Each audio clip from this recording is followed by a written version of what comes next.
I used to set my alarm for 5:30 every single morning. Rain, dark, freezing, it didn't matter. I'd lace up those trainers and run. 45 minutes, 5 days a week. And every single week, my waist got thicker. Not thinner, thicker. And I couldn't work out why. Until I finally saw what was actually happening inside my cells.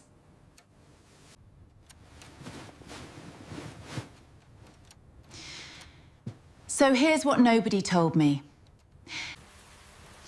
And honestly, it makes me a bit angry that I had to find this out myself. When you're in your 20s or 30s and you go for a long run, your body uses that cortisol spike to mobilize fat. It burns it as fuel. Brilliant. That's the system working exactly as it should. But after 45, something fundamental shifts. And it's not subtle.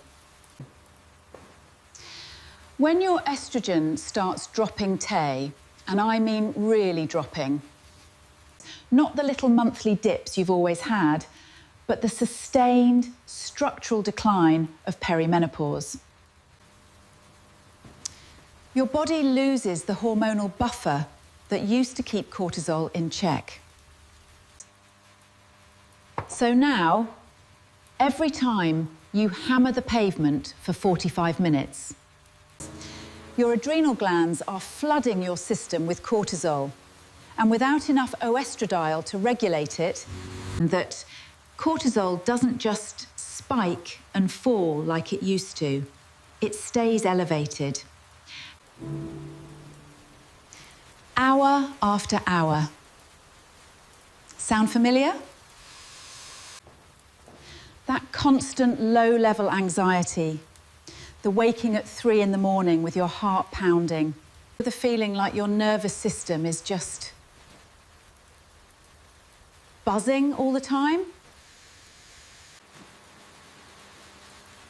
I spent 2 years thinking I was developing an anxiety disorder. Turns out I was just overdosing on my own stress hormones. Every single morning, on that running path. that's cortisol, sitting in your bloodstream,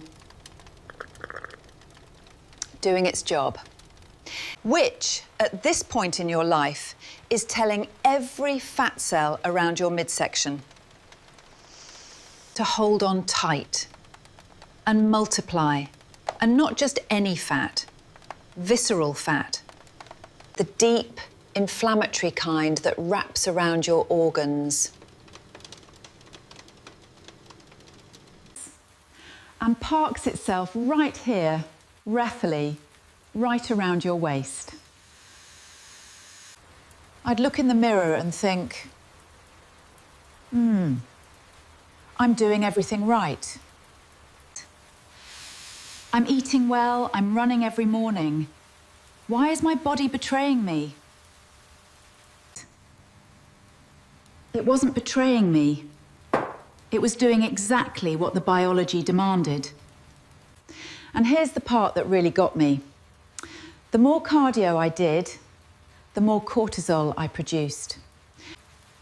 The more cortisol I produced, the more visceral fat my body laid down. I was literally running myself fatter. 45 minutes on the road, 5 days a week. And my body was reading every single session as a stress emergency. If you saw my video on the 3 a.m. wake-ups and cortisol, Originally, you West End. You already know this hormone doesn't just affect your waistline. It hijacks your sleep, your mood, your mental clarity. What I'm telling you today is the other side of that exact coin. And I bet your GP never framed it quite like this. They probably said, just move more and eat less. But that advice was built for a hormonal profile you simply don't have anymore. And following it blindly is making things worse. The research is unambiguous, and I've got receipts. A 2019 study in the Journal of Clinical Endocrinology and Metabolism found something striking. Postmenopausal women doing prolonged moderate-intensity cardio showed significantly higher circulating cortisol levels and greater visceral fat deposits, compared to women doing short-burst resistance training. Let that sit with you for a moment. So if pounding the treadmill isn't the answer after 45, what is? Right. This is where it gets good. 3 movements. No jumping, no equipment you need to order online, no gym membership. Just you, a pair of dumbbells, I'm using 4s today, Devu, and about 12 minutes. These 3 exercises specifically target the cortisol visceral fat mechanism. They create enough mechanical stress to signal your muscles to grow and your bones to strengthen. Too much systemic stress that your adrenals go into emergency mode. That's the sweet spot we're looking for. And I promise you this is harder than it looks. First one, supported dumbbell row. Left knee on the sofa, left hand down for support, back flat. Hold the dumbbell in your right hand and let it hang straight down. Arm fully extended. Now here's what matters. Keep that elbow tight to your ribs. I mean glued. Think about dragging it straight back along your body, not flaring out to the side. That angle is everything. It's the difference between working your lats and just swinging your arm around. 3 seconds on the way up, weighing 1, 2, 3. 1 second hold at the top. Squeeze those shoulder blades together like you're cracking a walnut between them. Then 3 seconds back down. Slow. Controlled. Breathe in as you lower the weight. Push the air out as you pull up. That exhale is doing more than you think. It's bracing your core and keeping your intra-abdominal pressure steady. 8 reps on each side. If 8 feels easy, slow it down further. I promise you'll feel it. You should feel this deep between your shoulder blades. That satisfying, warm ache. Not sharp, never in the neck. If you feel it in your neck, your shoulders are creeping up. Drop them and try again. Now this one, this is the movement that completely changed my legs. Gobbler squat to box. Stand in front of a sturdy dining chair. Hold 1 dumbbell vertically against your chest, Karam. Cup the top end with both hands. Elbows pointing straight down, tucked close. Feet hip-width apart, toes pointing just slightly outward. Not too much, just where it feels natural. Now sit back and down toward the chair. 4 seconds on the way down, Pegmen. 1, 2, 3, 4. Your bum just touches the seat. Don't sit, don't rest, just tap.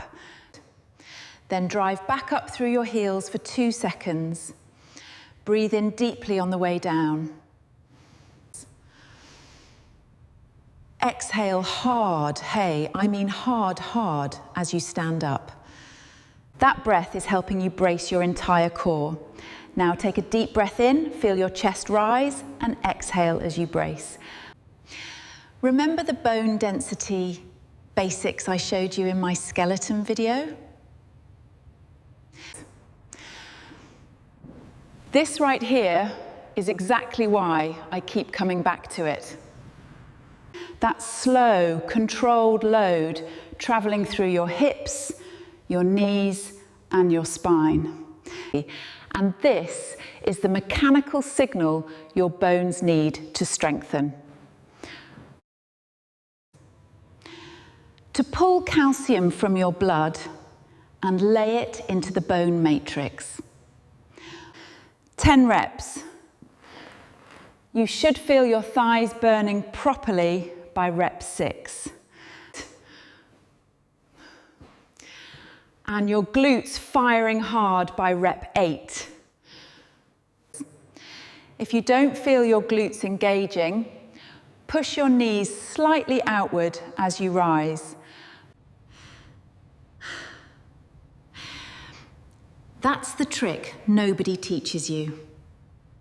Last one, and honestly, this is the queen of all movements for visceral fat.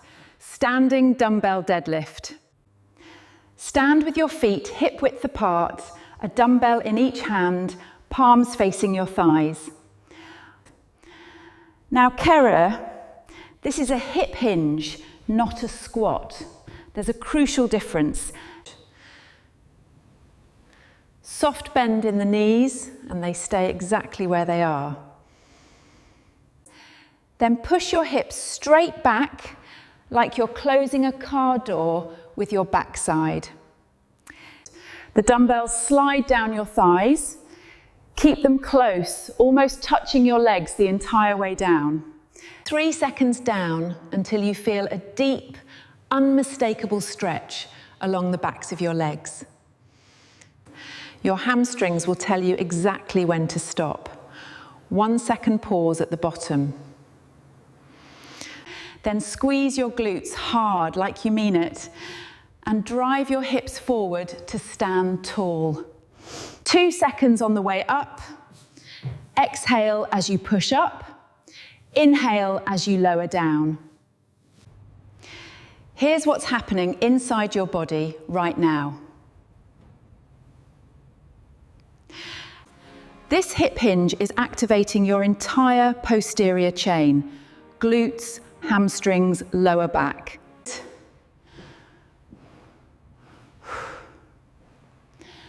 These are the largest muscle groups you own. And when you load them under slow, deliberate tension like this, they become cortisol sinks. They absorb that excess cortisol flooding your system, helping your body return to a state of calm balance. And convert what was a stress signal into a muscle-building, bone-strengthening signal instead. Isn't that wild? Same hormone, completely different outcome, just because of how you moved. 8 reps. You should feel your hamstrings stretching deeply on the way down. A real satisfying pull and a powerful glute squeeze at the top. If you feel this in your lower back, you're bending at the spine instead of hinging at the hips. Reset, stick your bum back further, and try again.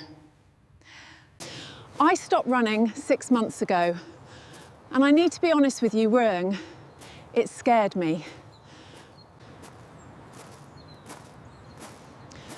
Running was my identity for almost a decade.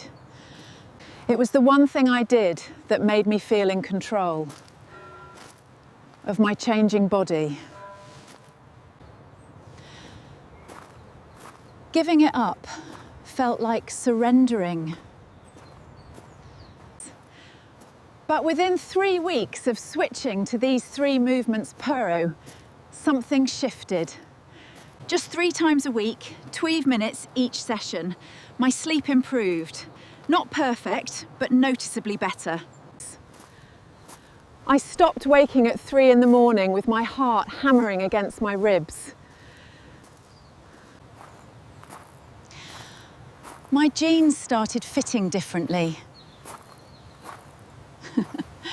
Not because the number on the scale dropped dramatically, but because what was underneath was reshaping. The puffiness around my waist started pulling inward.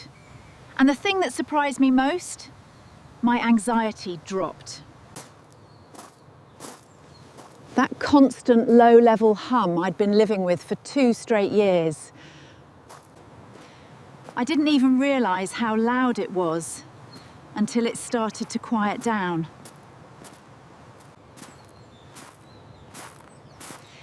Like taking off noise-cancelling headphones you forgot you were wearing. Suddenly everything felt a bit clearer, a bit calmer, a bit more like myself again. If you're nodding right now, I need you to hear this. You are not lazy. You are not broken.